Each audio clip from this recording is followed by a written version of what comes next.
जय श्री कृष्णा। राधे राधे। कैसे हैं आप सब? आजकल एक सवाल जो सबके मन में घूमता रहता है, हमारी कोई इज्जत नहीं करता, हमारा कोई सम्मान नहीं करता, हमारा तो जीना ही बेकार है। कोई भी आता है, हमारा घंटा सा बजाकर चला जाता है, चार बातें सुनाकर। आज की वीडियो में हम इसी से रिलेटेड एक कहानी सुनेंगे। तो चलिए शुरू करते हैं। एक बार हैरी नाम का एक व्यक्ति कृष्णा से मिलने गया। भगवान कृष्णा से नहीं, कृष्णा नाम के एक व्यक्ति से, जो लोगों को प्रेरित करने का काम करते थे, उनके सवालों का जवाब देते थे, निराशा से निकालकर उन्हें आशा की किरण दिखाते थे। कृष्णा से मिलने पर हैरी ने कहा, सर, मेरा कोई सम्मान नहीं करता, मेरी कोई इज्जत नहीं करता। मैं बहुत कोशिश करता हूँ कि अच्छे काम करूँ, लोग मेरा सम्मान करें, मेरी इज्जत करें, लेकिन मुझे फिर भी हर जगह से उपेक्षा का ही सामना करना पड़ता है। हर जगह मेरा अपमान होता है। मैं इस अपमानित जीवन से दुखी आ चुका हूँ। कभी कभी तो मुझे ऐसा लगता है कि मैं ये अपमानित जीवन जी ही क्यों रहा हूँ। क्या इस दुनिया में मेरी कोई इज्जत नहीं है? कृष्णा बोले, नहीं, तुम्हारी कोई इज्जत नहीं है। हैरी चौंका। उसने कहा, यह आप क्या कह रहे हैं? कृष्णा ने कहा, मैं सच कह रहा हूँ। तुम्हारी कोई इज्जत, कोई सम्मान नहीं है। अरे इज्जत और सम्मान तो क्या, तुम्हारा कोई अस्तित्व ही नहीं है। तुम्हारे होने या ना होने से इस दुनिया को कोई फर्क नहीं पड़ता। फिर कैसी इज्जत और कैसा सम्मान? हैरी हैरान था। ये कैसे इंसान हैं? मुझे सांत्वना देने के स्थान पर खुद मेरा अपमान कर रहे हैं। कृष्णा मुस्कुराते हुए बोले, घबराओ मत, चलो मैं तुम्हें एक कहानी सुनाता हूँ। बहुत समय पहले की बात है। एक हाथी जंगल में इधर उधर घूम रहा था। घूमते घूमते अचानक एक मक्खी हाथी पर बैठ गई। बैठने के बाद मक्खी ने सोचा कि हाथी को बताना चाहिए कि मैं उसके ऊपर बैठी हूँ। उसने ज़ोर से आवाज़ लगाकर कहा, हाथी भाई, मैं बिना पूछे आपके ऊपर बैठ गई हूँ। कोई तकलीफ़ हो तो बता देना, वजह मालूम पड़े तो खबर कर देना, मैं हट जाऊंगी। हाथी को उस मक्खी की कोई बात सुनाई नहीं थी। वह अपनी चाल से चलता रहा। थोड़ी देर में हाथी एक पुल पर से गुजरने लगा। पुल के नीचे बहुत बड़ी नदी बह रही थी। मक्खी ने कहा, हाथी भाई, हम दो हैं, कहीं वजन से पुल ना टूट जाए। अगर ऐसा कुछ है और डर लग रहा हो तो मुझे बता दो, मेरे पास पंख हैं, मैं उड़ जाऊंगी। लेकिन हाथी को तब भी मक्खी की कोई बात सुनाई नहीं दी। वह चलता रहा। थोड़ी देर बाद मक्खी के विदा होने का वक्त आ गया।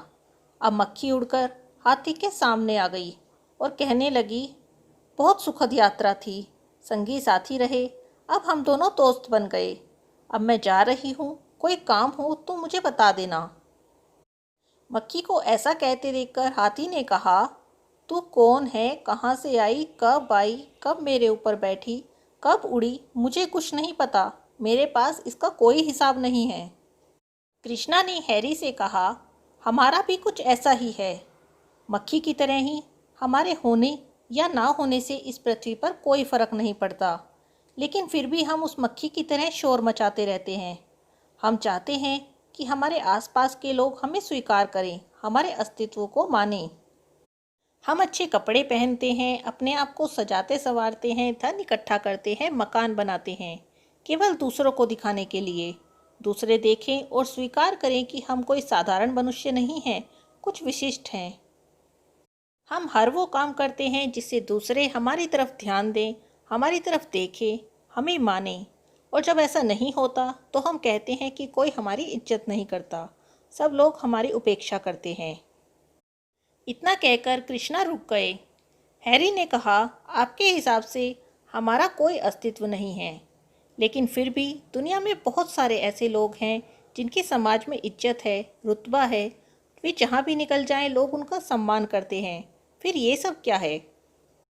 कृष्णा बोले, इसके लिए तो तुम्हें एक और कहानी सुननी पड़ेगी। एक बार एक सेठ जी थे। वे जब भी अपने घर से दुकान को जाते तो रास्ते में उन्हें जो भी मिलता वह उन्हें राम राम कहता, राम राम सेठ जी।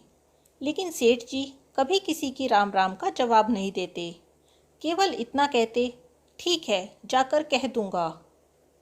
धीरे धीरे लोग उन्हें घमंडी कहने लगे। कहने लगे, सेठ जी को अपने धन का घमंड है, राम राम का भी जवाब नहीं देते, केवल इतना कहते हैं, जाकर कह दूंगा। लोगों की ये बातें सुनकर सेठ जी के एक नौकर को बहुत दुख होता था। वह थोड़े समय से सेठ जी के साथ था और वह जानता था कि सेठ जी घमंडी नहीं हैं, वे तो सबकी मदद करते हैं। लेकिन उसे सेठ जी की इस बात से कि जाकर कह दूंगा बहुत हैरानी होती थी। सेठ जी ऐसा क्यों कहते हैं? एक दिन उसने सेठ जी से हिम्मत करके पूछ ही लिया, सेठ जी, आप किसी की राम राम का जवाब क्यों नहीं देते? ये क्यों कह देते हैं कि जाकर कह दूंगा? इससे लोग आपको घमंडी कहते हैं। सेठ जी बोले, भाई, ये लोग जो मुझे राम राम करते हैं, सेठ जी कहकर बुलाते हैं, दरअसल ये मुझे राम राम नहीं करते, मेरे पास आए इस धन को राम राम करते हैं। तुम्हें मेरे पास आए अभी थोड़ा ही समय हुआ है। मैं पहले इतना अमीर नहीं था। पहले मैं बहुत गरीब था। मेरे पास 2 समय खाने के लिए भी पैसे नहीं होते थे। तब यही लोग जो आज मुझे सेठ रामलाल कहकर बुलाते हैं, मुझे रामू कहकर बुलाया करते थे। अरे रामू इधर आ, अरे रामू ये कर दे, अरे रामू वो कर दे। फिर मुझे एक नौकरी मिल गई, मेरे पास पैसे आने लगे, मैंने धन जमा करना शुरू कर दिया। अब ये लोग मुझे रामू के स्थान पर रामलाल कहने लगे। आज जब मेरे पास बहुत सारा धन है तो ये मुझे सेठ रामलाल कहकर बुलाते हैं। अब तुम ही बताओ, ये मेरी इज्जत करते हैं या मेरे पास आए इस धन की? अगर ये लोग मेरी इज्जत करते तो मुझे पहले से ही रामलाल कहकर बुलाते। इसीलिए मैं सबसे कह देता हूँ कि मैं जाकर कह दूँगा। सबके अभिवादन को मैं यहाँ आकर माता लक्ष्मी जी से कह देता हूँ कि आपको उन्होंने राम राम भेजा है।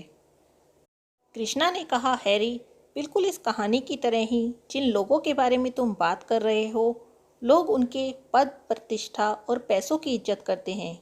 अगर कल वे लोग उस पद पर ना रहें तो वे भी हमारी तरह एक साधारण जीवन जिएंगे। जब तक हम किसी के काम आ रहे हैं तब तक वे लोग हमसे बात करते हैं, हमारी इज्जत करते हैं। लेकिन अगर हम किसी के काम ना आ सकें या किसी काम के लिए मना कर दें तो वही लोग हमारी बुराई करते हैं। तुम ही बताओ, क्या यही इज्जत है? हैरी ने कहा, नहीं, ये तो एक तरह से व्यवहार है, काम के बदले प्रशंसा। हैरी के मन में एक और सवाल आया, तो इसका मतलब है इस संसार में किसी भी व्यक्ति की इज्जत नहीं है। इस सवाल को कृष्णा ने मन ही मन जान लिया। वे हैरी से बोले, हैरी, देखो मौसम कितना अच्छा हो रहा है, चलो कुछ देर बाहर घूमने चलते हैं। दोनों निकल पड़े। अभी थोड़ी ही दूर गए होंगे कि सड़क के किनारे एक बूढ़ी महिला फलों की एक टोकरी लगाकर बैठी थी।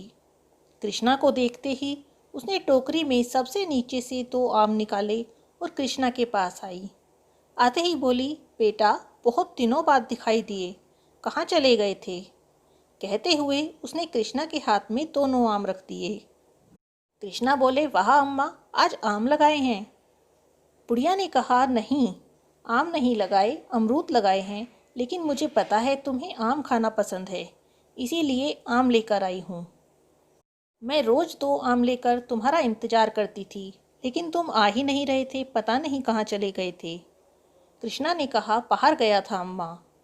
इतना कहकर कृष्णा ने उन अम्मा के पैर छुए और अम्मा ने जुग जुग जियो और हमेशा खुश रहो का आशीर्वाद दिया। कृष्णा बेटा, जो तुमने कमर वाली बेल्ट दी थी, अब उससे बहुत आराम मिलता है। अब मुझे रात में दर्द नहीं होता, आराम से सो सकती हूँ।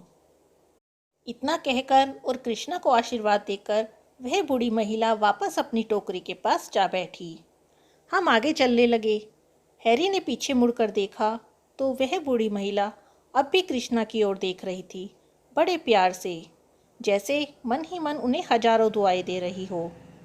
यह सब देखकर हैरी के मुंह से निकला, अगर निस्वार्थ भाव से किसी की सेवा की जाए, किसी की मदद की जाए, तो उसके मन में आपके लिए इज्जत पैदा होती है। हैरी की ये बात सुनकर कृष्णा चौंके और कहने लगे, वाह दोस्त, तुमने बहुत अच्छी बात कही है, मैं तुम्हारी इस बात को हमेशा याद रखूँगा। जबकि असल में तो कृष्णा खुद हैरी को ये बात सिखाना चाह रहे थे। दोनों आगे चलने लगे। अभी थोड़ी ही दूर गए होंगे कि एक रिक्शा उनके आगे आकर रुका। उसमें से एक व्यक्ति अपनी एक छोटी सी बेटी के साथ उतरा। वह व्यक्ति कृष्णा के सामने हाथ जोड़कर खड़ा हो गया और बोला, भैया जी, आप कहाँ चले गए थे? मैंने आपको पूरे अस्पताल में ढूंढा। अगर उस दिन आपने खून देकर हमारी बच्ची की जान नहीं बचाई होती तो आज ये जिंदा ना होती। ये देखिए, ये अब पूर्णतः स्वस्थ है। इतना कहते कहते उस व्यक्ति की आंखों में आंसू आने लगे। कृष्णा ने उसके कंधे पर हाथ रखा और वह व्यक्ति बोला, भैया जी, आपको कोई काम हो तो मैं यहीं पास में रहता हूँ, आप मुझे ज़रूर बताइएगा, मैं आपके लिए जान भी दे सकता हूँ।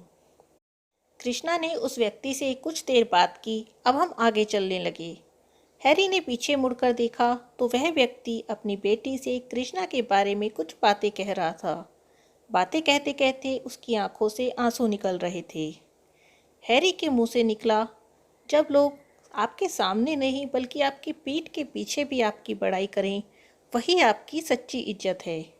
जब किसी के आंखों में आपके लिए आंसू हो तो वही सच्चा सम्मान है। चलते चलते हम एक पार्क में पहुंच गए। वहां पर कुछ बुजुर्ग लोग बैठे थे। कृष्णा को देखते ही वे सब उठ गए और कृष्णा को चारों ओर से घेर लिया। कहने लगे, कहाँ चले गए थे बेटा? तुम्हारे बिना मन नहीं लगता था। हम रोज यहाँ आते थे पर तुम्हें ना पाकर बहुत दुखी हो जाते थे। तुम आते हो तो ऐसा लगता है कि हमारा कोई अपना हमारे साथ है। कृष्णा ने कहा, अंकल जी, बाहर चला गया था, अब आ गया हूँ, अब रोज आया करूँगा। इतना कहकर वे बुजुर्ग लोग अपनी अपनी बातें कृष्णा के साथ शेयर करने लगे। हैरी ने महसूस किया कि सिर्फ वही लोग आपकी इज्जत कर सकते हैं जो आपके होने को ही नहीं बल्कि ना होने को भी महसूस करें। जब आप उनके साथ ना हों तब भी वे आपको याद करें और आपकी कमी को महसूस करें। हैरी की समझ में अब आ गया था कि सम्मान मांगा नहीं जाता बल्कि कमाया जाता है। उसने कृष्णा को धन्यवाद दिया और कहा, आपकी वजह से मुझे आज समझ में आ गया है कि असली सम्मान क्या होता है। अब मैं इज्जत के पीछे नहीं भागूंगा, सिर्फ सेवा करूंगा, लोगों की मदद करूंगा और निस्वार्थ भाव से उनके काम आने की कोशिश करूंगा। और इस तरह से यदि एक व्यक्ति के मन में भी अपने लिए सम्मान पैदा कर पाया तो आपको धन्यवाद करूंगा। हमारा आज का ये वीडियो श्रीमद् भगवत गीता से प्रेरित है, जिसमें भगवान श्री कृष्ण भी अर्जुन से यही कहते हैं कि तुम निस्वार्थ भाव से अपना कर्म करो, फल की चिंता मत करो। तुम जैसा कर्म करोगे उसके अनुसार फल तुम्हें खुद ही मिल जाएगा। आज के वीडियो में बस इतना ही। जय श्री कृष्णा, राधे राधे।